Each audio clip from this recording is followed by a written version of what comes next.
ఏమైంది? దేనికోసం వచ్చారు? కళాకారుల ఎక్కడికి వచ్చారు? వద్దన్నారా మీటింగ్? ఏమైంది పెద్దనా? వద్దంటారు, గేట్ పెట్టిరు, పోలీసులు కూడా ఆపుతారు. ఈటాలు ఎట్లా గెలుతామని పోలీసులు గేట్ పెట్టిరు, ఇక్కడ వద్దంటారు. ఇదే ఫంక్షన్ వాళ్ళు ఇచ్చిరు మళ్ళీ ఇప్పుడు రాణిస్తారు. అందరు మీరు వచ్చి ఇక్కడ ఉండమని చెప్పారా మీకు? ఉండవన్న. ఇప్పుడు ఏమంటారు? ఇప్పుడు వద్దంటారు, ఇక్కడ లేదంటారు.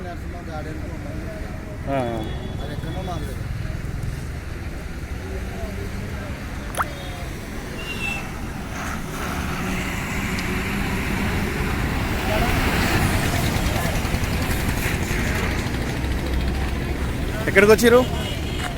ఎక్కడికి వచ్చారు? ఎలక్షన్ కౌంటింగ్ కోసం వచ్చినాం. ఇక్కడ పక్కల్లో పెడతా అని చెప్పారు. ఇక్కడ అది పోలీసులు దౌర్జన్యం చేసి వాళ్ళు వెళ్ళగొడుతున్నారంటే తాళం వేసారా? తాళం వేసారు. పోనీట్లే లోపల పోనివ్వట్లేదు. ఏమంటారు? పోలీసు వాళ్ళు వద్దని చెప్పి ఏమంటారు? పోలీసు వాళ్ళు వద్దని చెప్పారు అని చెప్తారు. వెళ్ళనిస్తలేరు, లోపలికి గేట్లు ఓపెన్ చేస్తలేరు. ఎందుకు వచ్చారు మీరు? మేము బీజేపీ తరఫున వచ్చినాం. ఈటల రాజేందర్ సార్ తరఫున లోట్లకి కౌంటింగ్ కొరకు వచ్చినాం. ఓకే, ఎట్లుంది కౌంటింగ్? కౌంటింగ్ సార్కే ఈటల తయారు జై బీజేపీ, జై బీజేపీ.